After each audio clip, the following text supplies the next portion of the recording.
Bueno, muchas gracias por estar acá en Haciendo Zoom, producido y creado por el Teatro del Extranjero. Un placer enorme contar con ustedes. Vamos a hablar del oficio de ustedes en relación con la escena teatral porteña, en este caso. Y la primera pregunta es, dadas las condiciones de producción del teatro independiente, muchas veces sabemos que es difícil diseñar el espacio sobre el espacio concreto en el cual luego se va a realizar la obra. ¿Cómo se llevan ustedes con esta circunstancia? Magalí. Yo creo que de las cosas que más me gusta es transformar espacios. Entonces, eh, el tema es no ponerte en contra del espacio dado. El espacio dado, nosotros, a ver, que organice un poco el pensamiento. En nuestro país lo que tenemos es una variedad de espacios que no existe en otro lugar del mundo, desde casas, galpones, sótanos, cuevas, hasta teatros gigantes. Entonces, la labor del escenógrafo y lo complejo del escenógrafo es adaptarse a esos espacios y que tus escenografías se vean bien en esos espacios. El escenógrafo no puede pensar una escenografía en contra del lugar dado. Creo que para mí es eso, es importantísimo. Eh, entonces no lo veo como un limitante, sino como una posibilidad. Eso Perfecto. sería. Luego vamos a seguir trabajando esta cuestión. Gabriela, ¿Cómo era la pregunta, Horacio? ¿Qué es lo que preguntaste? dada el modo de producción teatral porteño y dado justamente que son convocados generalmente cuando todavía no está definido el espacio concreto, ¿cómo se llevan con esa situación en la etapa previa del diseño del espacio? Claro, sí, es un punto lindo, que de hecho a veces cuando doy alguna clase es algo que a veces hablamos, que tiene que ver con que uno a veces aborda un trabajo, no importa, puede haber o no un texto previo, o por ahí te incorporas un trabajo de improvisación, y en mi caso me ha pasado, y nos ha pasado a muchos, por ahí estar un año ensayando en distintos lugares que no son el lugar donde vos vas a estrenar la obra, y que incluso no sabés dónde vas a estrenar, tal vez hasta un par de meses antes del estreno. Sin embargo, lo que planteo a tu pregunta es como otra problemática, que sería, sin embargo, uno está diseñando, está pensando, está construyendo soluciones para problemas que empieza a tener una escena, y lo que es interesante es ponerse a pensar que muchas veces nosotros muy poco tiempo antes del estreno de la obra, esto no es siempre, pero es algo que a veces nos sucede como escenógrafas y escenógrafos, muy poco tiempo antes de estrenar la obra tenemos que dar un salto bastante grande porque es recién ahí cuando nos enteramos a qué sala vamos. Sin embargo, todo el tiempo anterior fue un terreno ganado porque nos hizo ver un poco y nos hizo trabajar y descubrir el código de un material en relación a los lenguajes de actuación que se van desarrollando.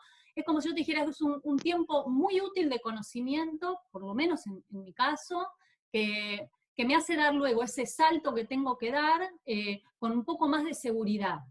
Porque entonces me tengo que preocupar de qué manera vamos a dialogar nosotros con este espacio arquitectónico en el que nos vamos a instalar. Pero ya internamente nosotros estamos organizados, entonces no vamos ahí en cero a poner todos los conflictos y los problemas que tiene pensar en un espacio. Entonces, eso es como me decís, bueno, ¿cómo se nos presenta? ¿Qué pensamos? Eso. O sea, lo que estamos viendo es que por la posición que está apareciendo, que hay una flexibilidad absoluta. ¿Santiago? Sí, o sea, es eso. Me parece que la condición de producción porteña es siempre a partir de la incertidumbre. Es decir, hay veces que podés tener el teatro definido, como desde el primer día, o porque te llaman también desde el mismo teatro, o porque lo sabes cuál es, digamos. O lo que decía recién Gabriela, que podés entrarte cuando ya estás casi empezando a realizar o a producir. A mí me interesa mucho trabajar con los sitios. Me parece que hay como una sinergia que se forma entre lo diseñado y el lugar donde está puesto, que es como en general una variable que enriquece mucho la cosa. Me parece un condicionante fundamental. Por más que capaz digas, bueno, voy a trabajar en cámara negra, no me importa nada de lo que me rodea, pero siempre hay algo que hace ese lugar un lugar como único. Para mí el trabajo de adaptación, cuando una obra va mudando de lugar a lugar, es como muy flashero, está buenísimo. Y cuando uno sabe dónde va a trabajar, y sobre todo cuando son lugares que capaz no son convencionales, me parece que es directamente la mitad de la escenografía. O sea, a mí me tocó trabajar, no sé, en una nave industrial de un frigorífico abandonado. Y la verdad que no había que poner nada ahí, ¿viste? Con los actores parados en ese monstruo ya estaba bueno. Entonces, me parece súper importante. Pero y acá sí, lo que domina es eso, me parece, que te puede tocar que sabes o que no sabes hasta el último momento. Y Bien. el producto tiene que estar hecho siempre, digamos. Norbert, Bueno, para mí es fundamental el diálogo con el espacio. Cuando decimos diálogo es preguntarle al espacio en qué condiciones tiene para darnos, ¿no? Algo parecido a la pregunta que se hace un periodista. ¿Cómo, cuándo, dónde, por qué, para qué? Básicamente es eso. Yo puedo trabajar en cualquier espacio si mantengo un diálogo con ese espacio. A mí jamás me pasó eso que estaban comentando recién, de que nunca iba a saber dónde iba, ensayar en un lado y estrenar en otro. Muy pocas veces me pasó eso.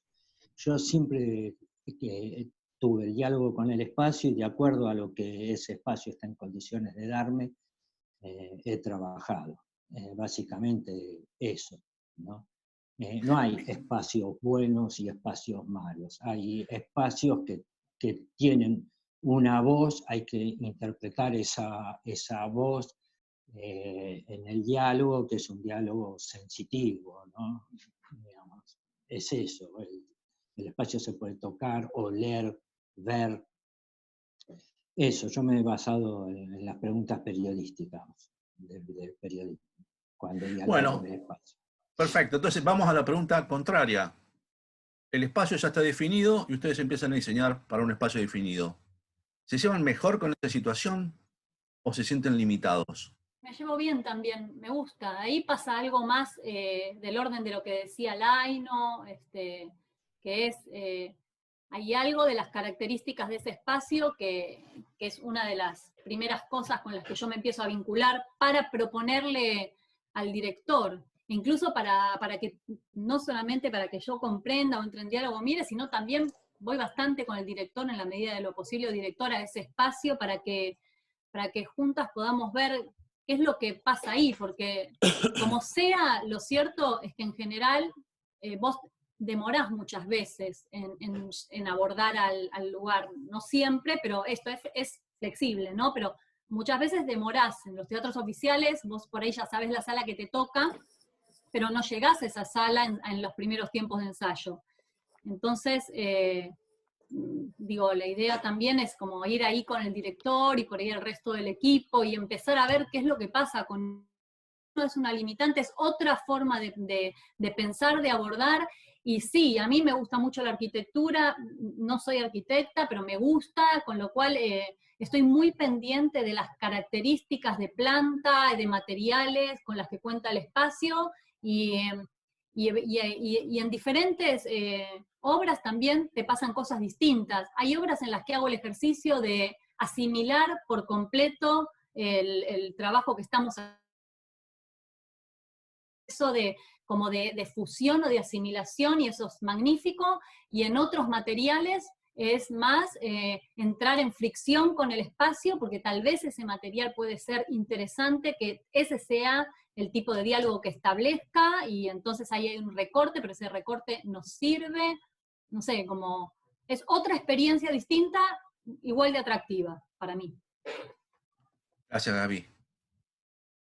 Pero cuando te llega justo, o sea, cuando te llegan juntos al mismo momento el texto y el lugar donde lo vas a hacer, la lectura del texto se superpone contra el espacio que te dijeron que va a ser.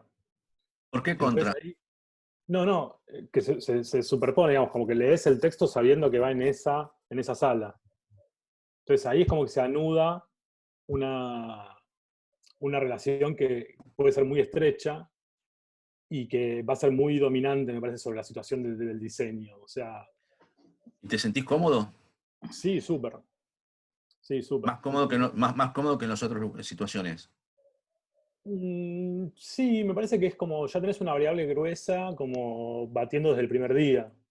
O sea, Bien, ¿no? Cuando te dicen la sala ya sabes como, no sé, bien, te dicen una sala de 2,5 metros de altura y ya sabes está, que tu perfecto. escenografía va a tener una condicionante muy grosa. O sea, entonces eso sí, ¿Haga? está bueno. A mí un poco me pasa lo que decía Laino, yo estoy muy acostumbrada a trabajar ya sobre la sala. No me pasa tanto de que no sepa a qué sala vas a estrenar. Entonces, además es una de mis primeras preguntas cuando me junto con alguien que me convoca. ¿A qué sala vamos? O si no sabes a qué sala, bueno, ¿a qué tipo de sala vamos? ¿Sí? No es lo mismo ir a Vera que al extranjero, que al Broadway, digamos, hablando de tres antítesis, ¿no? Entonces, uno empieza a pensar también la escenografía en base a eso. A mí me cuesta mucho, será incapacidad personal, pensar fuera del espacio. Yo necesito dialogar con el espacio. No puedo pensar que voy a fabricar o construir más que fabricar un telón de lentejuelas de 8 metros de altura en Vera, porque va a quedar, ni siquiera es un problema de diálogo o de contraste, es un problema de que no va, o sea, ni siquiera le da la altura. Entonces, yo creo fundamentalmente en que la escenografía es espacio, entonces inevitablemente tiene que dialogar con el espacio y con el punto de vista del espacio. ¿Sí? El extranjero, por ejemplo, es una sala donde tiene una preeminencia, la palabra, o preponderancia del piso. Entonces hay que trabajar sobre ese piso y sobre un fondo alto. No puedes trabajar con paneles de 2 metros, lo he hecho y queda mal.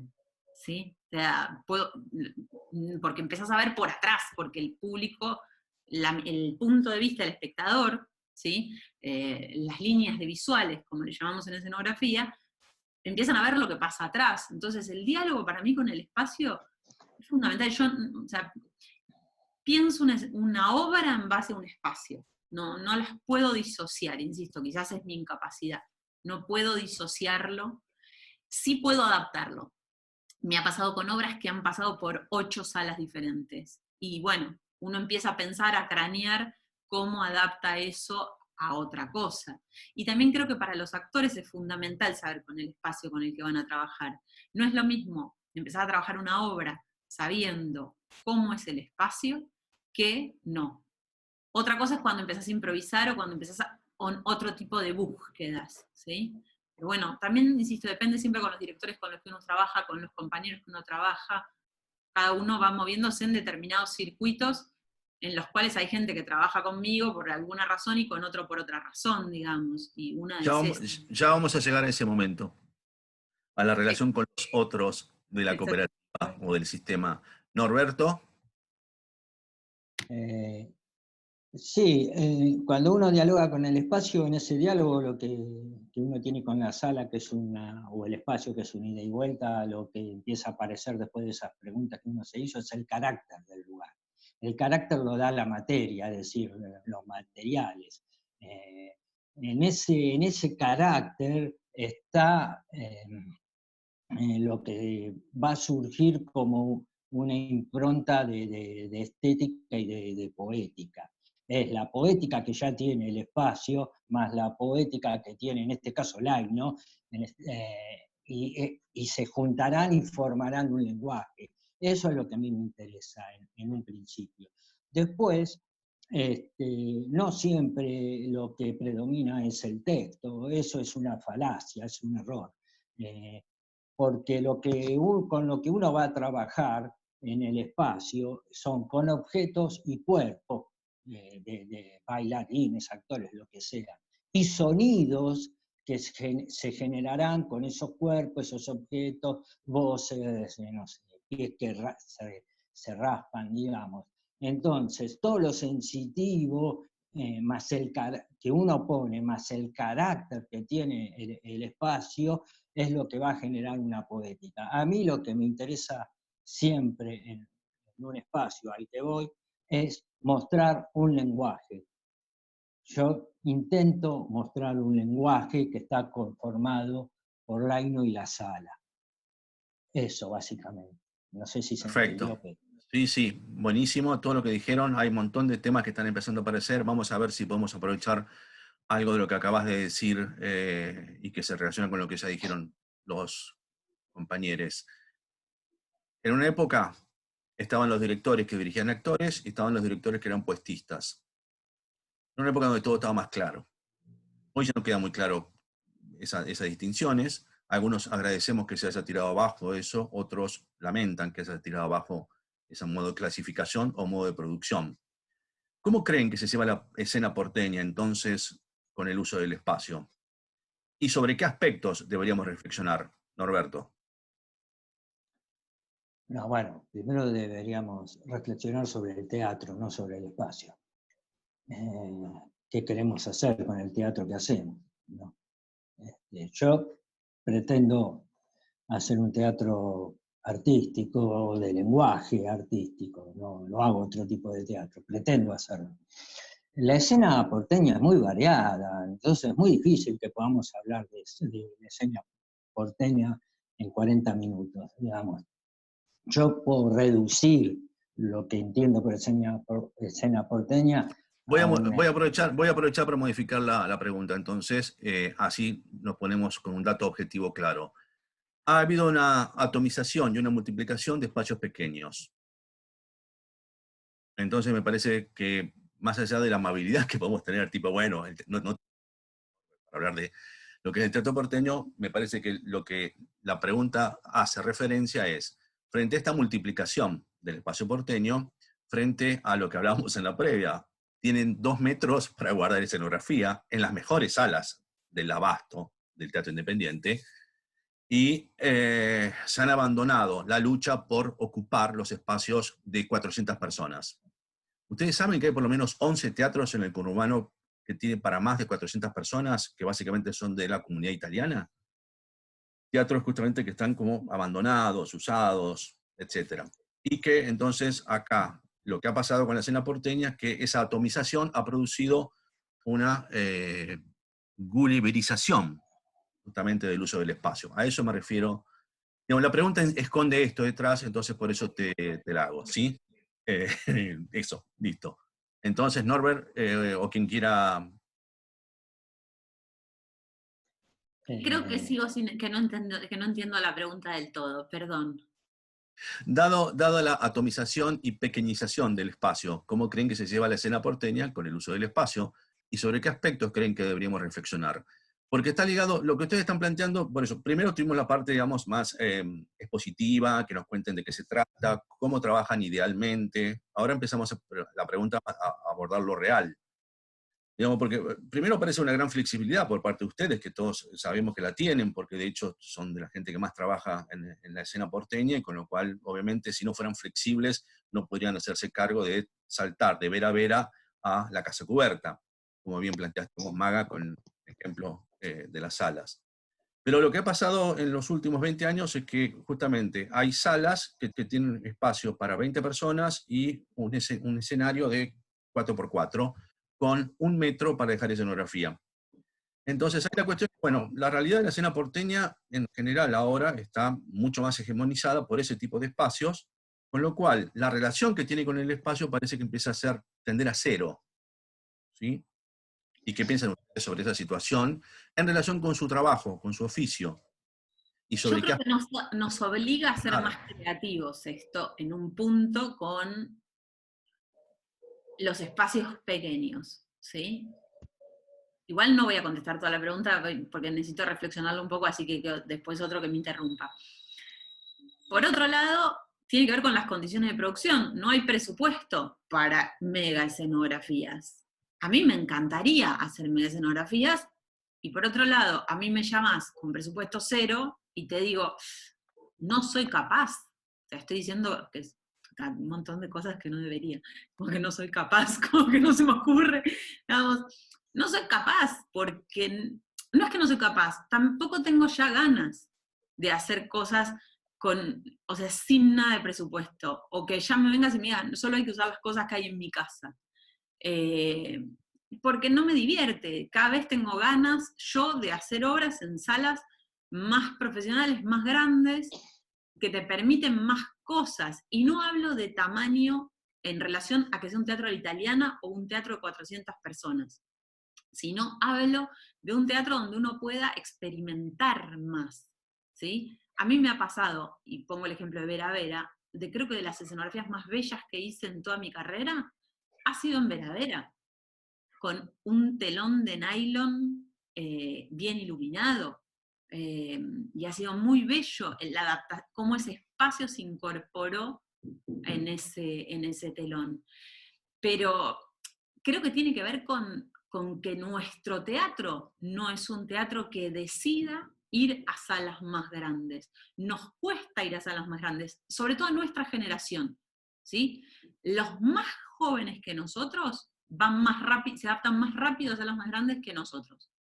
Por lo menos es mi visión. Y los más grandes que nosotros, ¿sí?, también se adaptan más rápido porque también se formaron en eso. Lo mismo pasa con los actores más grandes se formaron en salas más grandes. Tienen la capacidad de proyectar la voz, mucho más que un actor más chiquito que no lo tiene. O sea, que no es la capacidad, sino es la formación. No sé, creo un poco eso, igual siga otro porque no necesito terminar de Me puedo sumar, Maga, algo que decías vos, y también ampliar hacia otra cosa chiquitita que puede estar ligado.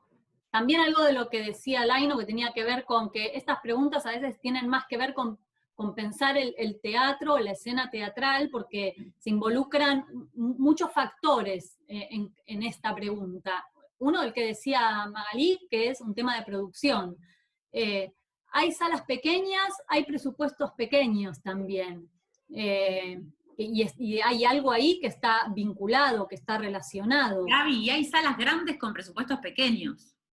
Por eso digo, o sea, los problemas son múltiples y están todos relacionados, pero en relación a esto que decía Horacio, la proliferación de espacios pequeños, también debe tener que ver esa proliferación de espacios pequeños con poder tener lugares sostenibles para ir construyendo algunos lenguajes, digo algunos porque otros lenguajes teatrales se pueden construir en otro tipo de salas y con otro tipo y estar ligados a otro tipo de producciones, pero muchas veces, no siempre, muchas veces estos espacios no son únicamente salas teatrales, sino son también centros de formación, varios, no digo todos, pero también está eso ligado.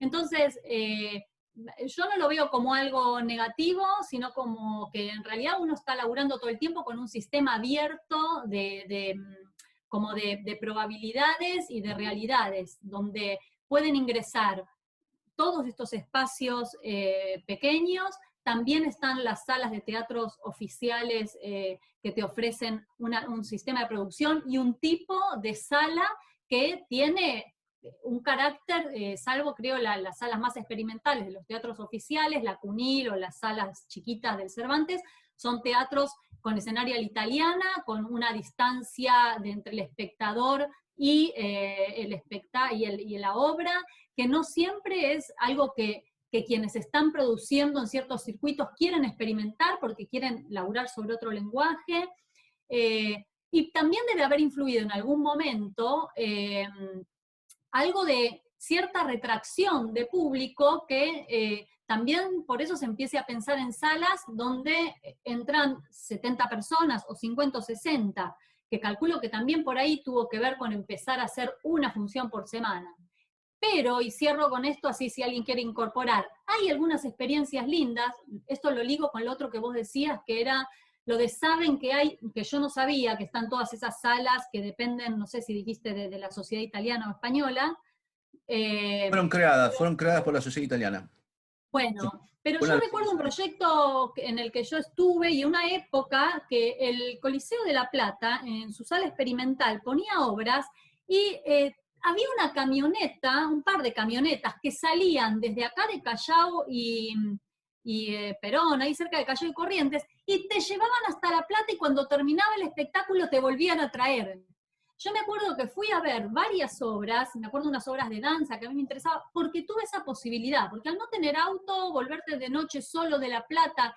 Entonces, por eso digo, este sistema de variables y de cosa abierta donde deberíamos de pensar esto, no solamente de la problemática de la proliferación de salas chicas, o si hay más grandes, sino como qué otra cantidad de cosas que están ligadas al teatro no están sucediendo que podrían ampliar la forma en la que nosotros atravesamos la experiencia teatral, como realizadores y como espectadores también. Cierre. Gracias. Norbert, Santiago.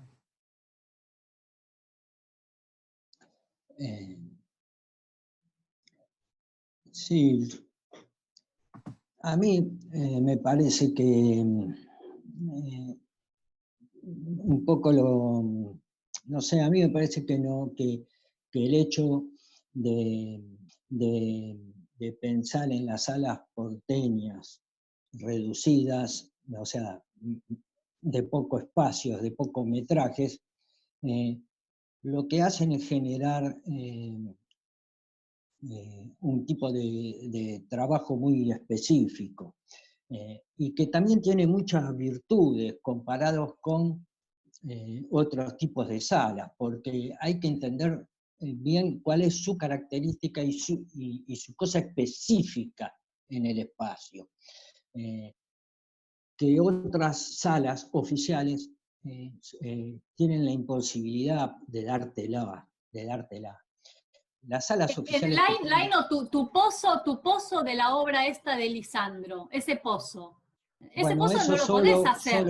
Claro, eso solo se puede hacer en un lugar que tenga las ganas de hacerlo, de generar un lenguaje. A eso me refiero.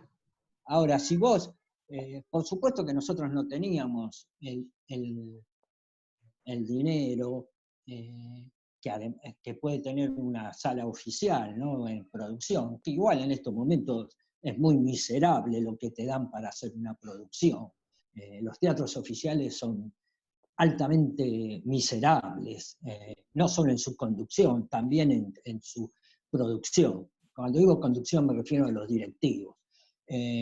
Entonces, las salas chicas tienen mucho para dar, solo hay que saber explotarlas, nada más. Yo creo que se puede hacer trabajos de mucha calidad, que no tiene que ver con la cantidad de espacio, sino con lo que hablamos en un principio, ¿no? Yo he visto trabajos muy buenos en salas chicas. Otro agujero, el de la pesca. La pesca fue genial. De hecho, sumo a eso, que la mayoría de las obras que se exportan, ¿sí?, no son las de teatros oficiales, son las de teatros más independientes, porque nuestro mejor teatro está ahí. Y lo de la pesca, ahí, que dice Gabriela, que yo la vi de la, ¿no?, la podés hacer porque tenía una... Perdón. Que es un buen ejemplo el que diste, está mal que sea una obra mía, pero es un buen ejemplo el que diste porque esa obra se hizo en varios teatros en Europa, digamos, y acá solo se podía hacer en el estudio de Ricardo, digamos. Cuando vos lo planteabas para hacer en un teatro...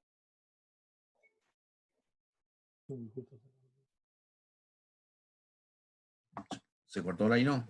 Todo duro, Laino. ¿Volvé, Laino? Estaba diciendo algo re interesante, porque la pesca es una obra que, no sé si la vieron, pero increíble. Ahí está. El problema es algo de lo que decía Magalí, Norbert, que es la Norbert, se te cortó, volvé un poco para atrás, que te perdimos. No sé, ¿no se me escucha? No, ahí sí, ahora se te escucha. No, que yo creo que uno de los problemas que tiene las salas chicas son los sistemas de producción, que dependen de los directores de pedir subsidios miserables, de muy poco dinero. Sí, o de autogestión directamente. ¿Cómo? Perdón, no te escuché. O de autogestión directamente, con aporte propio, pedido de deuda, o lo que sea, digamos. Sí, horas de trabajo, digamos, de trabajo precario nuestro, ¿no? Pero bueno, nada, eso. Entonces, para cerrar esto, lo que quiero decir es que... No, Laino, me acordé, estabas diciendo algo interesante que tenía que ver con que cuando vos pedís acá trasladar tu dispositivo de agujero a otros teatros, tal vez te dicen que no, y sin embargo afuera te lo hicieron. En Uruguay te rompieron el piso, sigo tu obra, Laino, y afuera te hicieron una reproducción con grada y todo, increíble. Ah, mira, estás enterada, sí, sí. No, no, estoy enterada de toda tu obra, Elena. Sí, lo han Pero hecho en sí. Europa. Bueno, pero no hace falta ir a Europa, podemos ir a Uruguay, ¿no? Claro, Lo en han Uruguay hecho. te hicieron el pozo en el teatro. Sí. Te agujerearon el Entonces, piso. bueno, digamos, no, yo creo que el tema, ese tema pasa por otro lado, pasa por que muchos de nuestros directivos que están comandando teatros oficiales son más administrativos que teatreros, y aquellos que alguna vez fueron teatreros y llegaron a dirigir teatro, la verdad, los comió el sistema, entonces empiezan a pensar de otra manera, ¿no? Yo creo que tenemos un grave problema de las conducciones de nuestros teatros oficiales, gravísimos, por lo Santi, general, ¿no? algo sobre este tema antes que yo haga una aclaración. No, me parece que sí, que obviamente cada tamaño tiene como... El valor no pasa por lo grande o lo chico de la cosa, ¿no? Hay cosas chicas que tienen un gran valor y cosas grandes que no tienen ninguno, digamos. Sí, lo que hay es claramente una particularidad. Cada escala de laburo te da y te quita posibilidades, digamos. Yo lo que creo también es que hay como dos bandas grandes en escala, ¿viste? Ahí está el teatro de taller mecánico, que está plagado y es donde mayormente, yo me formé, digamos, y donde más trabajé. O sea, escenarios de 8 metros de ancho por de 6 a 12, digamos, y salas de 60 a 80 espectadores. Y después hay un paso grande que es ya salas más grandes, ¿no? Yo creo que hay un hueco ahí que nos ha pasado en obras que hemos hecho, de quedarse chico con una sala de 60, pero tener capaz una incapacidad de ir a una sala de 400 o de 500, que tampoco hay muchas, la verdad. Entonces creo que se juega más o menos en dos escalas, ¿viste? Así como haciendo dos paquetes muy, muy, muy burdos. Una cosa chiquita y una cosa ya más grande, que por ejemplo sí es el teatro oficial, ¿no? El que te propone ya una escala arriba de las 400 o arriba de las 300 personas. Ya no hay muchas salas independientes. No se me ocurre ahora un independiente que pueda sentar 250 personas. Yo no sé si el Galpón de Guevara, no me acuerdo la capacidad, pero me parece que No, por lo menos tiene 110. arriba de 100 150. personas creo que El que entran. tenía 110, 200 es 120. la sala del Teatro del Pueblo, esa tiene 200. Claro, bueno, eso es un ejemplo. Y el Cubo 160, creo. Y el tinglado El Border tiene 150. 110, creo. Pero viste, o sea, si cuando crecen, o sí, o hasta Trill se tiene 120, creo, hasta la manija. Pero cuando querés sentar 200, que es una escala que una función semanal para una obra independiente exitosa podría llenar, no hay. Esos lugares no están. Entonces oscilamos como entre dos niveles. Ahí entre un niño. Igual Y lo para que mí, te pasa insisto, es que cuando vas a la sala de 400 tiene un seguro muy costoso y nunca lo terminas de llenar y entonces tampoco sirve a nivel producción. claro, en realidad, ese modelo de generación de salas de 400 personas que vos decías que son estos de las comunidades italianas o de las comunidades inmigrantes, eso es un modelo ya medio inaplicable para la realidad teatral actual en Buenos Aires, por lo menos. No sé cómo metes 400 personas. Bueno, por eso, quiero aclarar la pregunta, porque para evitar malas interpretaciones, sobre todo dado que el anfitrión y productor de esto es una sala chica de abasto. Uh-huh. La pregunta es mía, es una preocupación mía, y que obviamente tiene que ver no solamente con la escenografía, sino con... Una parte de la pregunta es sobre qué aspectos estamos reflexionando o deberíamos reflexionar dada la situación actual que estamos pasando. Estamos de acuerdo... Te interrumpo una cosa. No, déjame terminar. Dale. No, déjame terminar porque quiero aclarar la pregunta en el sentido de quién es el responsable de la pregunta. Yo soy el responsable de la pregunta en tanto y en cuanto la preocupación que tengo es si el teatro no abandonó ciertas luchas que debería estar realizando por justamente esta cuestión de la gulliverización, donde no estamos hablando de salas de 60 a 80, sino estamos hablando de salas de 20 a 15, ¿sí? Porque de 60 a 80 todavía tenés que tener el baño para discapacitados. En sala de 20 a 15 ya es un experimento que se conectaba en los 70 con hacer teatro en mi casa en la dictadura. ya bordea la clandestinidad, digamos, que como cuestión de resistencia cultural está perfecto, pero como cuestión para pensar lo que es el fenómeno teatral, me parece que estamos en un momento de reflexionar sobre si ese es el teatro que nos merecemos y que queremos, donde justamente la noción de asamblea política, que significaría el teatro, se va empequeñeciendo hasta casi ser una reunión de consorcio. Si antes podríamos considerar que era el lugar donde la ciudad se conectaba con sus dioses y sus mitos, hoy sería más bien como un consorcio donde se encuentra con sus peores diablos y fantasmas. Entonces, obviamente es una pregunta que tenía que ver en relación con el espacio, en relación a cómo ustedes lo veían, y bueno, evidentemente no lo ven como un problema, y está todo bien, digo. Lo que pasa es que me parece que es parte de cómo uno se va, no sé si cómo se formó, pero digamos, la escena, yo trabajo hace 10 años haciendo escenografía, un poquito más. Y para mí, o sea, las escenas siempre son en lugares pequeños, digamos, que tenés que armar una escenografía que se puede desarmar en media hora, que se puede guardar en lo que decíamos, en 2 metros cúbicos. O sea, esa condición es propia, me parece, de la escena en la que trabajamos. Entonces, sería raro verse encontrado contra eso, porque es como una característica troncal, me parece. Claro, pero una cosa es reconocer las limitaciones del modo de producción, y otra cosa es decir que es el mejor modo de producción de América Yo Latina. no sé si es el mejor, no digo Y ya el mejor. y que por eso nos llevan a Europa, ¿sí? Entonces, es cuestión de qué apreciación y evaluación hacemos del modo de producción en relación a lo que podemos considerar que puede llegar a ser el teatro, lo que fue el teatro y qué teatro queremos. Dada incluso, digo, pensando sobre todo en este momento de parate, donde está en peligro la sobrevivencia del teatro por protocolos que son casi imposibles de cumplir, pero básicamente porque estamos en una situación totalmente novedosa. Ya, Maga, perdón, te corté. Es que quizás no es el teatro que queremos, es el teatro que tenemos, ¿sí? Una frase que se dice mucho en teatro es lo que hay.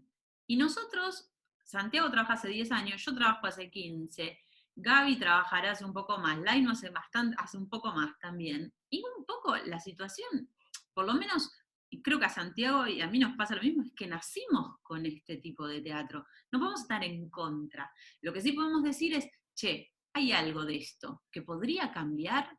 Podemos cambiar el formato de producción para, por ejemplo, tener 3 funciones semanales y entonces tener otro tipo de montajes escenográficos. Podemos modificar determinadas cosas. Es cierto que hoy en la pandemia va a haber un montón de salas pequeñas que van a quedar en el camino, pero tampoco está bueno, porque hay obras para salas pequeñas. De hecho, el año pasado, no me acuerdo qué obra vi, que te esperaban en un lugar, te llevaban caminando hasta esa casa y veías la obra ahí adentro y era para 18 personas. Matías Umpierres está haciendo teatro solo. O sea, digo, el mundo también va mutando a eso. Y para mí no hay que estar en contra, sino decir, bueno, es lo que tenemos, banquémonosla y veamos de qué manera esto mejora. Quizás la mejora tiene que ver no con tamaño de sala, sino con cantidad de funciones semanales, por ejemplo. Pero le voy a hacer la pregunta más directa. ¿No achica para un escenógrafo, no limita la capacidad imaginativa trabajar permanentemente para espacios chiquititos en vez de pensar justamente escenografías y espacios y diseños espaciales para 400, para 1200 personas, chicos? Es como tipo, Para bueno... a mí no es que me achique la capacidad imaginativa, pero sí, cada vez que voy a una sala, como si te dijera una sala italiana grande, yo tengo que reejercitar la mirada, tengo que hacer un reacomode, claro, porque obviamente, porque mi relación física e intelectual está todo el tiempo ejercitándose en una zona. Pero no quiere decir que no esté, porque como también en algún momento atravesé esas situaciones, está. Ahora, la tengo que convocar con bastante trabajo y esfuerzo y estar muy atenta, casi no te digo como si fuera algo nuevo, pero como un esfuerzo hacia eso. Eso sí te digo que pasa, como que hay que estar reconectando con esa dimensión que vas a trabajar, que no te es cotidiana, que no te es la que estás en todo el tiempo ejercitando. No es imposible. A mí me parece que lo que es interesante es que hubiera más diversidad, que hubiera más equilibrio en esa diversidad, tal vez. Y también me parece que hay espacios que el teatro no toma por algunos motivos, porque no solamente es el ejercicio nuestro como escenógrafos, los directores tampoco aspiran. los actores tampoco aspiran. También hay como un sistema de aspiración conjunto que no se da. Hay un lugar enorme que tiene una sala con características particulares, por ejemplo, el Galpón de Catalinas. Decirle a un director, vamos a hacer una obra, y que entran creo que 400 personas en un espectáculo donde vos afuera tenés parrillas para comer primero, toda una cosa de convivio. Decirle a un director, vamos a hacer una obra. Claro, eso era teatro. Pero ese espacio existe y no lo tienen ocupado todos los días de la semana. O sea, vos podrías ir a decir, proponer. También hay cierta comodidad burguesa en la forma en la que producimos, que un poco como que, no sé, a mí me da esa sensación y soy parte de eso. Entonces, esto también responde a algo de tu pregunta que podría hablarse de muchas cosas. Exacto, pero algo también que dijiste, Magalí, antes vos, tipo, bueno, hemos olvidado la formación del actor para que pueda proyectar la voz para 400 personas, y con lo cual vas a salas de 20 personas que a veces ni los escuchás. Lo dije yo, no lo dicen ustedes, ¿sí? No, pero, lo dije, mira, a mí me pasó, Horacio, bueno, que la formación universitaria fue para escenografías gigantes. Yo, cuando estudié en la facultad, solamente diseñaba escenografías para El Salvador, para El Salvador estudié, en el Colón y en el San Martín. Y cuando salí y me encontré con una salita chiquita, dije, ¿y ahora? Contame de qué me disfrazo. Dale. Tu caso es al revés. Pero digo, ahora aprovechando que aparece... Ir a salas grandes. Y lo hago, pero como dice Gabriela, hay que hacerte un proceso interno. Perfecto. Bueno, pero ahora, bien, ¿cuál es la relación que tienen entonces con los directores? ¿Y en qué momento les parece a ustedes que es más óptimo comenzar a trabajar con los directores en la escena porteña? Cuando el proceso ya está avanzado, desde el inicio, formando parte de la mesa creativa, desde su experiencia, ¿qué es lo que, pero sobre todo, qué es lo que les gusta más? El día cero. Espera, antes de eso, yo quiero responder algo porque Sí, yo lo veo por favor. totalmente... No, Laino, justo te vas. Además, Laino tiene una mirada. Maestro. Laino es increíble. Laino, por favor. ¡Volvé! Norbert. técnica, que si la sé usar... volvé a empezar porque te fuiste. Que para mí es mucho más sencillo ir a la Martín Coronado que cualquier otra sala chica, porque tengo una parafernalia técnica que me va a ayudar a resolver. Entonces, es la conjunción de lo estético y lo poético con lo técnico, porque voy a tener discos que giran para la derecha, para la izquierda, puedo usar medio disco, puedo usar un ascensor que sube y baja escenografías, tengo una capilla que puedo generar en vez de 20 metros, casi 40 metros de profundidad. Es mucho más sencillo. Yo cuando tuve que trabajar en la Coronado, resolví prácticamente el diseño en un día.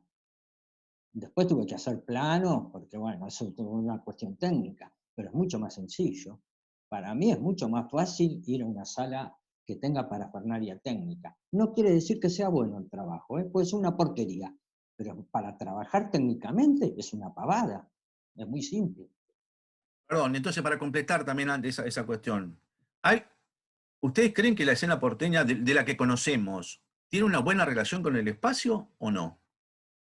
¿Hay una reflexión sobre el espacio en cada obra que van a ver, de las 100 obras que se están haciendo que se hacían por fin de semana? No.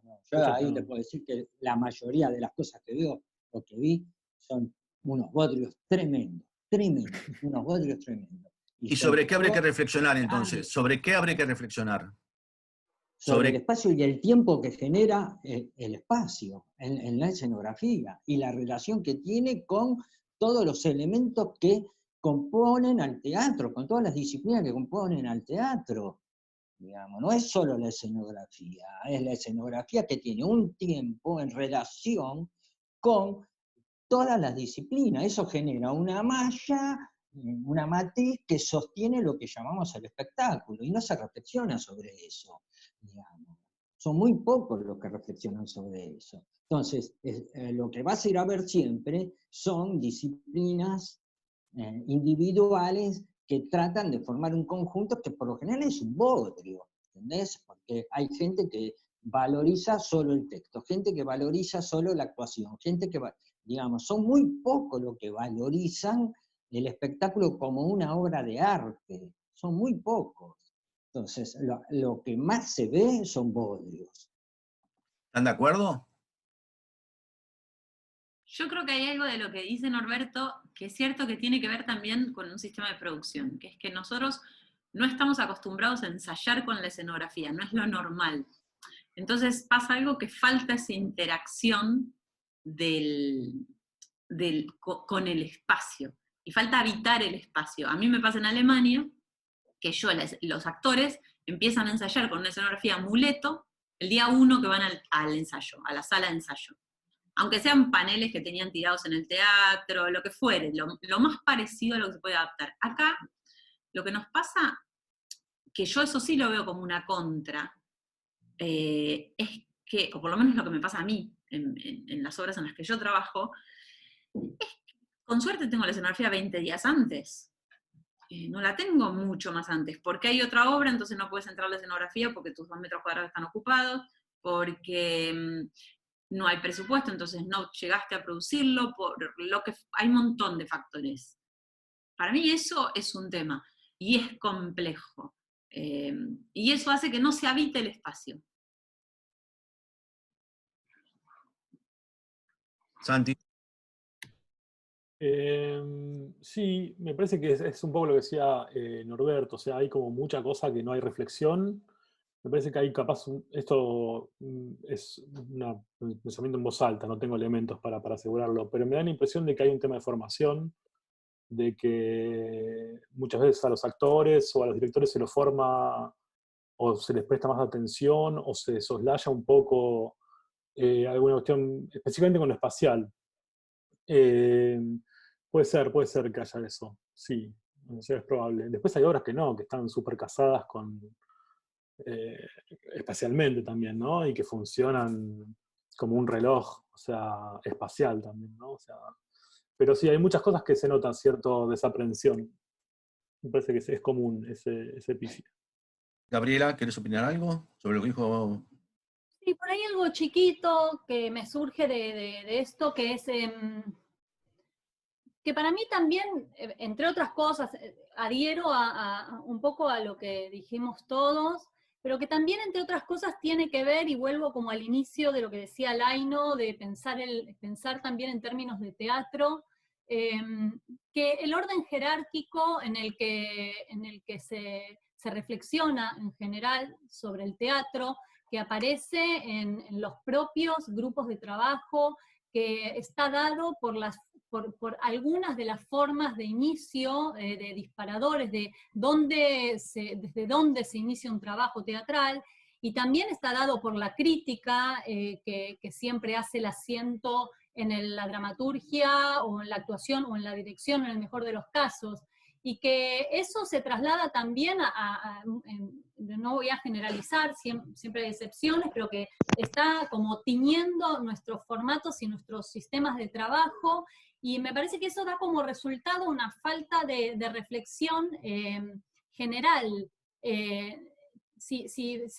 Digo, un lugar desde donde uno podría mirar esto, y que todo esto baña y tiñe la producción también, porque es algo de lo que, digamos, de lo que se habla poco, se reflexiona poco, la crítica no sabe y no habla, no porque tenga que hablar específicamente de eso, pero porque podría haber más campo reflexivo al respecto. Si vos vas a ver cuántos libros de reflexión escenográfico, de vestuario, no te hablo de historia de indumentaria, no te hablo de libros técnicos, te hablo de reflexión. Hay muy poca bibliografía, no se habla, y de lo que no se nombra, no se conoce, entonces hay algo de la experiencia todavía que no está atravesada para mí, para que eso empiece a tener como una textura distinta para poder hablar de esto, que no la estamos atravesando de manera plena, ¿no? Entonces los lenguajes, esto que decía como Laino, ¿no? Que se ven escindidos, tiene también que ver con que aún hoy, después de tantos años que tenemos acá en Argentina de tradición escenográfica, desde que salimos del telón pintado en 1950, empezó la escenografía volumétrica hasta acá, no hay grandes materiales que reflexionen sobre eso. Entonces, de esto que nos pasa tenemos que hacernos eco todos, sería para mí, ¿no? Como que hay algo ahí que por ahí es interesante que uno empiece a plantearse, que debe haber más lugares, más allá de los académicos y de las universidades. También los lugares que nos dan entidad como artistas, como dijo Laino, y no solo como técnicos. Porque nosotros tenemos algo magnífico, que nosotros somos artistas a la vez que profesionales y técnicos. Pero somos artistas que además tienen que dar cuenta de un oficio, de una técnica.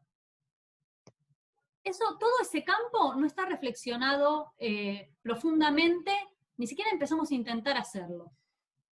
No tenemos tiempo, pero muchas veces pienso esto, y creo que algo tiene que ver con esto que estamos hablando. Gabriela, yo creo que estamos totalmente de acuerdo. Uno de los objetivos del productor ejecutivo y creador de este ciclo, que es Stalkiner, era justamente convocar a los creadores para hablar y conversar sobre el oficio. Y hay algo que estamos empezando a darnos cuenta también, que a veces es muy complejo que podamos hablar sinceramente, digamos, de lo que pasa, hasta que aparece alguien como Laino y dice el 90% de las obras son un bodrio. Entonces eso también, obviamente porque sale publicado, porque tenemos compromisos previos y todo lo demás, pero eso es necesario, dado justamente que hay supuestamente hay una tradición, hay una separación de oficios que ya habla de una independencia de cierto trabajo, con lo cual hay subtradiciones. Por ejemplo, los diseñadores de luz son distintos a los escenógrafos, mientras que en otros lugares el escenógrafo hace la luz, pero por lo menos en el teatro porteño eso ya está independizado. Todo las dos cosas. No, Magalí también, ya sé, por eso. Por favor. No hago más luces, ¿eh? Bueno. Hace un par de años no hago más. Y en el mundo, ojo, muy pocos países, por ejemplo, en Alemania el escenógrafo es súper importante y el iluminador es otra persona, pero no tiene el grado de importancia que tiene el escenógrafo. Es más técnico que creativo, digamos. Claro, pero acá nosotros ya tenemos incluso una carrera que forma parte del Departamento de Artes Dramáticas, donde el iluminador, por lo menos para algunos directores, es tan importante como el que trabaja el espacio. Okay. Entonces, lo que también aparecieron ideas de armar redes de artistas, sobre todo con la gente de Córdoba, San Juan, Neuquén y provincia de Buenos Aires, también habla justamente de que se tiene que aprovechar. La pregunta ahora es la siguiente: ¿para qué se está aprovechando esta pandemia, esta cuarentena? Si se está aprovechando para algo, y cómo ven el futuro.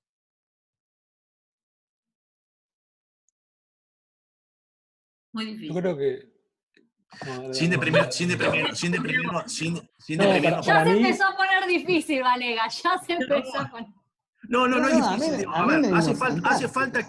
Hace falta que los saberes que ustedes tienen sean registrados en algún lugar. Lo que vos estás diciendo, Gabriela, como para que aparezcan libros, digo, bueno, este es el libro de la escenografía de la década de los 80, este es el libro de la década de los 90. Y eso no existe. Y lo mismo con los iluminadores, lo mismo con los directores. El último libro de dirección que apareció es el de Rubén Schumacher, que apareció ya hace, no sé, 10 años. 10 años tiene, sí. No, lo inclasificable, lo incapturable. No, 5 años. Bueno. Pero antes había aparecido el de Ure, con lo cual era como tipo, no hay tanto. ¿Y el último de un escenógrafo o una escenógrafa? ¿Cuál fue? El de Norberto Laino. El de Pasco, chicos. El de Pasco, pero está bien. No, el de Di Pasco, el de Carlito. Está bien, el de Carlos Di Pasco, perfecto. Pero perfecto, bueno, entonces... ¿Cuál sale ahora? Pero para una cosa que vale la pena aclarar, es que son fotos, no son reflexiones. ¿Sí? Bueno, claro. Por ejemplo, pienso que también por ahí, sin ponerse tan pretencioso, en una situación de que Laino hizo uno y debe saber que un libro es como que también te genera como un plus, pero puede haber revistas de reflexión, sí, claro, donde puede haber también, a mí me ayuda mucho a reflexionar sobre mi profesión cuando me hacen notas. ¿Cuántas veces te hacen una nota? Yo a veces pongo entre la espada y la pared a algunas personas que conozco y digo, haceme una nota. ¡Pum! Se las pido. Y las notas que tengo es porque digo, me haces una nota, porque tengo algo para decir. Y porque cuando te hacen una nota pasan muchas cosas, una entrevista, una nota. Reflexiona el que te la hace, pero te obliga a vos a conceptualizar también, y es una manera también de atravesar la escena. Que no Quedaba se nos es Pero permitida es con mejor, facilidad. Gavita, yo estoy de Está acuerdo bien, con eso que decís, perdón, pero es perdón. mejor cuando somos varios como ahora, porque intercambias opiniones, estés o no de acuerdo, intercambias opiniones y reflexionar. Yo te digo, a mí la pandemia me vino bien, la cuarentena, porque a mí me hizo reflexionar mucho sobre el ejercicio del teatro y la escenografía. Y me puso en un lugar donde me estoy cuestionando si lo voy a seguir haciendo. Ojo, a mí me vino Mucha muy bien. gente, pero mucha gente se está cuestionando cómo va a seguir su vida, pero no solamente en el teatro. No, Entonces, obviamente, claro. pero el teatro también, mucha gente está diciendo, yo no voy a hacer más esto. Un poco es lo que yo te decía, va a haber gente que va a quedar en el camino. A mí me pasó desde que arrancó, la semana antes de que entráramos en cuarentena, ¿sí? Me llamaron para hacer unos streaming, porque pensando que lo íbamos a poder hacer en un estudio de tele y que de ahí iban a salir. 2 días antes corrimos a hacerlo en la casa de Casiaris, que cuenta cuentos, y lo hicimos en su casa y le armamos un set, un dispositivo con 2 cámaras y no sé qué, con lo que él tenía en su casa. Así armé varios, ¿sí? Y durante la pandemia, tipo por camarita, por videollamada, les he ido armando el espacio a varios. Eso transforma un poco la profesión. Después yo estoy armando este proyecto que es La Cocina del Teatro, que también es reflexionar la profesión, porque lo que a mí me está pasando es un poco lo que dice Gaby, que es que nunca nos detenemos. Y otra cosa que pasa es que entre nosotros, como no trabajamos juntos, porque nosotros trabajamos con otro iluminador, con un vestuarista, los actores sí trabajan entre sí, los directores tienen incluso más diálogo que nosotros no dialogamos tanto porque no nos vemos tanto, más allá de las amistades. Entonces, en un punto están buenas estas cosas que dice Gaby, de notas, de artículos, de reflexiones, de encuentros de este tipo, para poder charlarnos, vernos, o sea, saber lo que piensa el otro, estemos de acuerdo o no. Ese es para mí el kit de la cuestión. Y en eso para mí la pandemia sirve. Sirve en tener el tiempo de detenernos, de reflexionar sobre nuestra profesión y de poder hablar con otros sobre lo que nos pasa con la profesión. Pasa también que para hacerle una nota a un escenógrafo, vos tenés que tomarte un tiempo, un escenógrafa o vestuarista, tenés que tomarte un tiempo para estudiar un poco su obra, para ver un poco lo que hizo, tener una mínima noción de las teatralidades en las que estuvo involucrado y laburando, y eso es un trabajo también. Entonces, también el que va a hacer la nota, digo, yo sé estas cosas de Norberto porque a raíz de todo esto en un momento fantaseé, te lo digo acá, Norberto, fantaseé con hacerle una nota yo, después para publicarla entre los amigos, en las redes locas de Facebook, ¿entendés? Y entonces dije, bueno, a ver qué estuvo haciendo. Y cuando se fue afuera, ¿qué le hicieron? Dije, también porque me resulta con él atractivo, porque lo conozco hace 20 años, porque hemos laburado juntos. Entonces decía, bueno, mientras pensaba en eso, decía, ¿cuántas cosas tengo que trabajar y reestudiar yo para poder hacer una nota que eventualmente pueda tener algo de reflexión, que pueda ser interesante, que circule y que no quede en un mero anecdotario también, ¿no? Como que ahí... Bueno, ya está el proyecto entonces, Gabriela Fernández, Norberto Laino, hay que encontrar justamente la editorial, ahí Stolkiner, anotalo, este proyecto es nuestro. Sí, Es yo nuestro porque siempre, apareció acá, ¿sí? siempre Yo quiero hacerle las preguntas a los dos y después vemos, ¿sí? Y está muy después bien. Yo siempre a supe Norberto. que Gavita fantaseaba conmigo, lo tuve siempre claro eso. Sí, la pandemia me hizo ver y reflexionar sobre, Esto digamos, sale publicado. sí, porque digamos, el espacio y el tiempo, cómo se ha modificado, porque lo he modificado en mi casa para dar clases por Zoom, tengo un aula, antes no tenía el aula en casa, digamos. Entonces uno modifica los tiempos y el espacio. Y al vi y reflexiono sobre eso, porque si eso se modifica en la vida, como el teatro es vida, se va a modificar en el teatro. Ya el teatro que conocimos no va a existir más, eso seguro. Va a ser diferente, tanto del lado de los espectadores como del lado dramático. Ese cambio va a venir. ¿Cuál va a ser? No sé, pero ese cambio va a surgir porque es inevitable, ¿no? Después hay algo que me alegra también de la cuarentena con respecto al teatro, es que este virus va a matar, por suerte va a matar estéticas teatrales caducas y vendrán nuevas exploraciones. Eso también me parece que está bueno verlo, ¿no? Yo creo que ya hay formas de teatro que no se van a poder hacer. Y estas nuevas formas, que no son teatrales, que tienen que ver con la tecnología, algunas se perfeccionarán y otras van a desaparecer. Y esto también me trajo a una reflexión de lo débil que somos, porque yo no sé quién autorizó a que muestren escenografías mías por YouTube o por digamos, algunas técnicas de visión nuevas. Yo no sé quién autorizó, si yo no di la autorización. ¿Por qué? ¿Por qué se adjudican el permiso a algunos de poner la obra sin consultar a todos los integrantes? Eso sí tiene que ver con el desprecio de muchas de las disciplinas que componen una obra teatral. Estoy tratando Bueno, también para eso, Laino, para eso está ADEA, que es la Asociación de Escenógrafos, que está empezando a trabajar muy fuerte también y que hay muchas comisiones laburando. Yo ahora hace un tiempo que no estoy laburando, pero Magalí está muy activa y Ahora no. ADEA está, ahora no, Maga, bueno, ADEA está pensando un poco sobre esta situación que tiene que ver con la autoría, ¿no? Y cómo de alguna manera esto es puesto en valor. Y que nos pasa a Está todos. muy Porque bien. a mí, por Yo ejemplo, lo digo en general, ¿no? Perdón que te interrumpí, lo dije en general, no solo con la escenografía, digamos, que hay como unas cabezas selectas o instituciones oficiales que ponen la obra sin consultar a todos los integrantes. Lo digo porque han pasado obras mías por YouTube. por Facebook las vi. Entonces, a eso me refiero, ¿no? El desprecio a la gente que trabaja y que solo se considera cierta gente, que no sé por qué.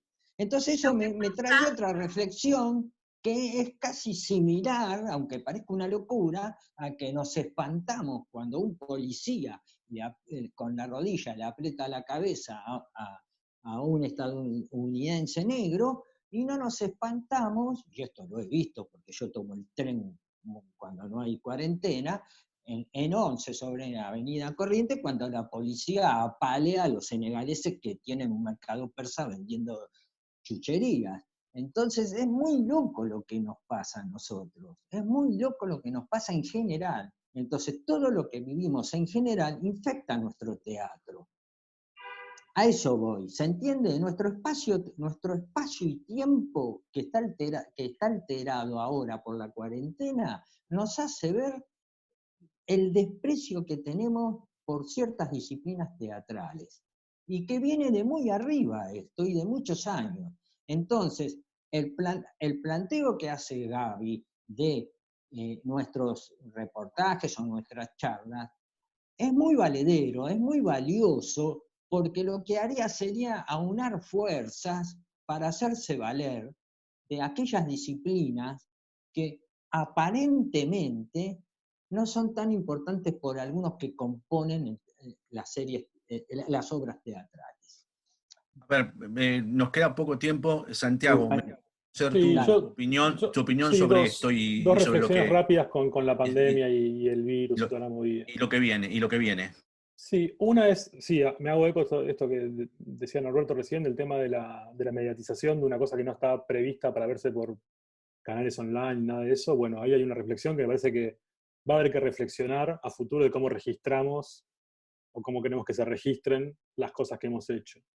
Y después me parece que esto sirve como para poner sobre la mesa, blanco sobre negro y con mucha claridad, y hacer un diagnóstico muy preciso de la fragilidad de los trabajadores de digamos, nuestros compañeros trabajadores y trabajadoras, ¿no? Los que arman y desarman, los realizadores, los técnicos, de todos los que están fuera del paraguas estatal. O sea, ahí tenemos, me parece que si sirve algo para eso es para que se tome conciencia de clase, ¿no? De que somos una clase muy precarizada, estamos en una situación de exclusión, digamos, ¿no? Hay gente que no puede cobrar ni las ayudas del gobierno porque cobraron capaz de rebote una migaja que entró por otro lado, ¿no? Y ahí me parece que eso sí tendría que ser una escena tan efervescente y con tanta producción y con tanta guita, aunque sea poca, dando vuelta, creo que sería un logro salir más armados como un colectivo, digamos, ¿no? Eso me parece que es importante, que se pueda laburar. Capaz no pasa tanto con el diseñador escenográfico porque, bueno, por una cuestión no sé. Pero me parece que mucha gente está muy en la lona. Y eso es un bajón, digamos. Eso me parece que hay que tratar de cambiarlo. ¿Y qué vendrá? No tengo idea qué vendrá. Yo creo que el teatro va a volver, o sea, estoy prácticamente seguro de eso, de que dentro de poco o mucho, pero va a haber otra vez una persona al lado de otro y vas a pedir permiso para pasar por la fila, digamos. Eso va a pasar. Pero sí creo que se abrió todo un campo que es para reflexionar y para, inclusive como uno planta, como el laburo, que es esto, ¿no? Sobre todo con el registro, ¿cómo vas a registrar? O sea, me imagino esto, que cuando hagamos una obra en un entorno con cierta capacidad de producción, lo que va a pasar es que después del general hagas una función, como era la función de prensa, bueno, hagas una función para registro.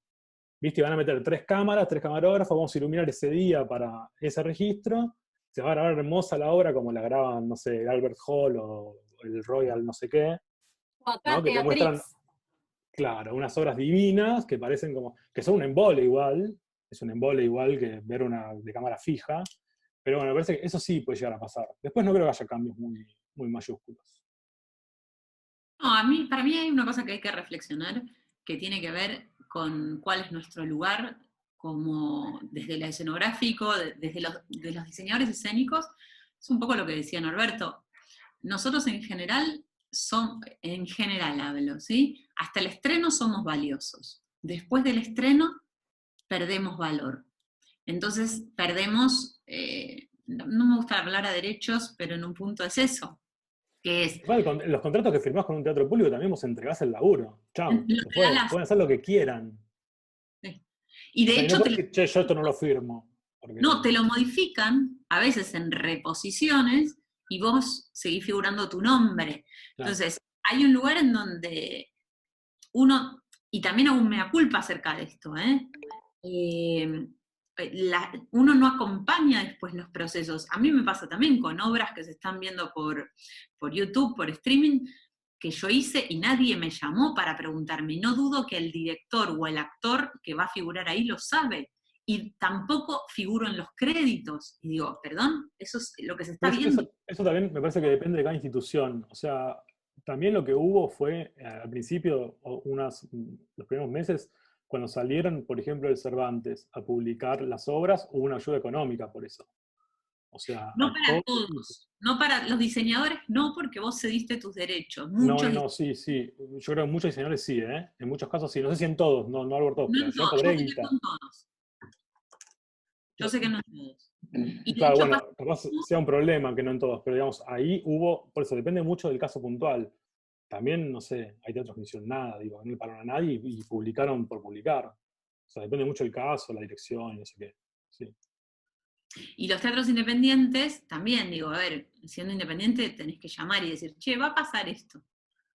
Ya, mínimo. Los teatros independientes, cuando hay obra, en las experiencias que yo tuve, que se hace gorra virtual, lo que sucede es que así sean 2.000 pesos, esos 2.000 pesos se repartían de manera equitativa con todo el elenco. Sí. Eso es lo que debería de haber pasado con todos. Sé que no pasa con todos y es lo que muchos grupos no hacen. Como esto que decías vos, Maga, como hace mucho que no hablamos con el escenógrafo, el vestuarista, el iluminador, a esos no se les dan ni los 200 pesos que salió de la gorra virtual.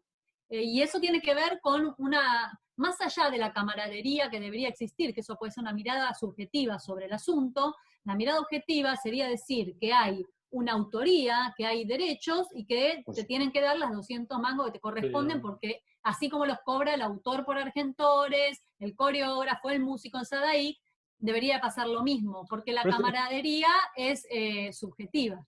Es también un poco lo que pasa con el armado de las cooperativas. Claro, eso. Que la cooperativa no estamos. No estás, porque cobraste un honorario, pero vos cobraste el honorario para diseñar esa escenografía en ese teatro, ¿sí? Y para esa obra en ese momento. Sí, pero hablo de las obras independientes, más que se están pasando. En algunos casos, yo aún no estando en cooperativa, me han mandado el mail y me dijeron, recolectamos tanto, te corresponden 500 pesos de la gorra virtual. Otros no. Algunos sí, otros no. Y no estaban esas cooperativas, pero debido a la situación de excepción, por eso digo, en cambio, si hubiera algo que diera cuenta, de la misma manera que da cuenta que el que está en la cooperativa cobra, o el músico, aunque no estuviera en la cooperativa, va a cobrar igual porque tiene sus derechos, bueno, ahí no habría problemas. Tal vez en algún momento tengamos que llegar a una instancia de esa valoración objetiva del trabajo. Sí, yo me refiero a que está bien lo que decís, Gavita, lo mínimo que tienen que hacer es informarte que van a pasar una obra donde vos participás, y ni hablar, aunque sea, no importa la cantidad de dinero, te tienen que dar lo que toca, sean 30 centavos, lo que sea, no importa, te lo tienen que dar, aunque te detesten, no importa, te lo tienen que dar igual. Es una situación de excepción y se está viendo el trabajo. Claro, pero disculpen, pero el tiempo es tirano, como saben, perdón, sí. Que esto ya es una televisión en pandemia. Una última reflexión, cada uno. Nos cuesta porque no nos vemos seguido, entonces esta reflexión No, claro. para nosotros. Una última reflexión de una frase. ¿Se animan? Dale. No, me dejaron a mí primera, ¿no? Yo escuché una frase muy linda, voy a tirar una frase que se parece a una de un libro de autoayuda, pero lo olvidado deja marcas en el archivo del presente.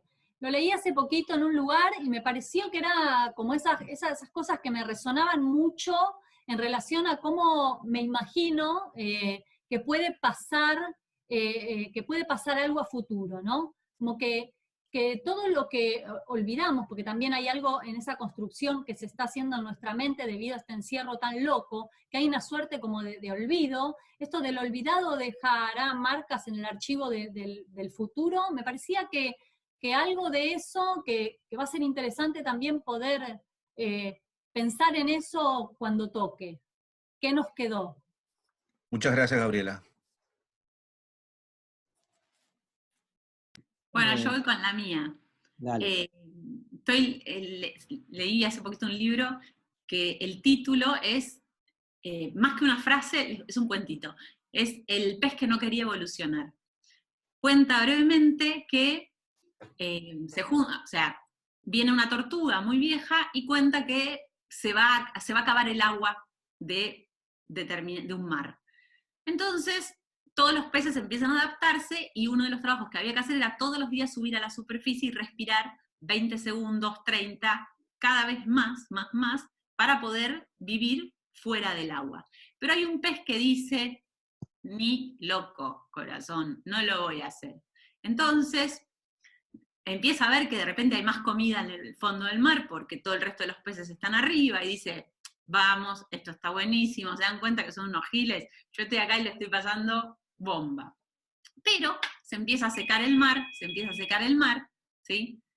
Y todo el resto de estos peces evolucionaron en pájaros, en animales que podían caminar, en un montón de cosas, y este pez se encuentra de vuelta con la tortuga y le dice, bueno, pero me lo hubieras dicho que esto iba a ser así tan drástico, y yo me hubiera dado cuenta, vos no fuiste muy explicativo. Y la tortuga le dice, a mí me pasó lo mismo muchos años antes, y por no haber evolucionado a la velocidad que lo tendría que haber hecho, hoy en la Tierra soy muy tonta. Entonces un poco es eso, es de qué manera esta pandemia nos obliga a evolucionar. Para mí eso es un poco más que una frase, un cuentito. Muchas gracias, Magali. Yo no tengo ni un cuentito ni una frase son ejemplos preciosos los que dieron. O sea, esto obviamente venían preparadas.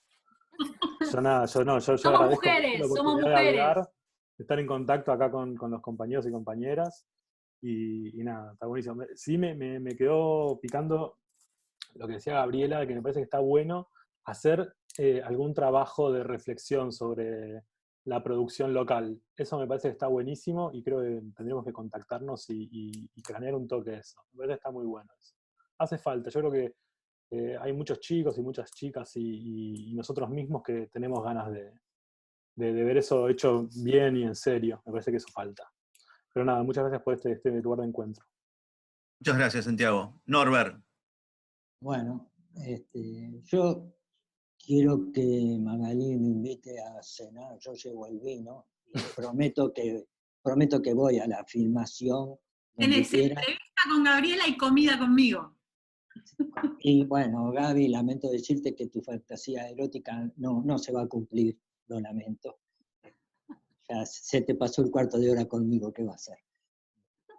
Lo lamento mucho. Bueno, Santiago, un placer conocerte. Y querido Vanegas, pronto nos encontraremos a tomar vino ahí de nuestro amigote.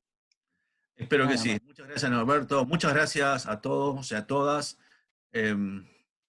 Realmente hace falta este espacio de reflexión. La pregunta es por qué recién ahora lo empezamos a hacer. Eso me parece que también es algo que hay que poder seguir haciendo cuando las cosas empiecen a abrirse y entremos todos de nuevo en una especie de el estrés vertiginoso en el que todos estábamos. Muchas gracias Mariano. Antes de cerrar, sumo un agradecimiento a vos y a Mariano, creo que de parte de los cuatro, me voy a poner en palabras de los cuatro, por generar este espacio de reflexión desde nuestro rubro y desde nuestra labor. Así que muchas gracias a ambos. Sí, bueno, muchas gracias a ustedes. ¿Listo? Bueno.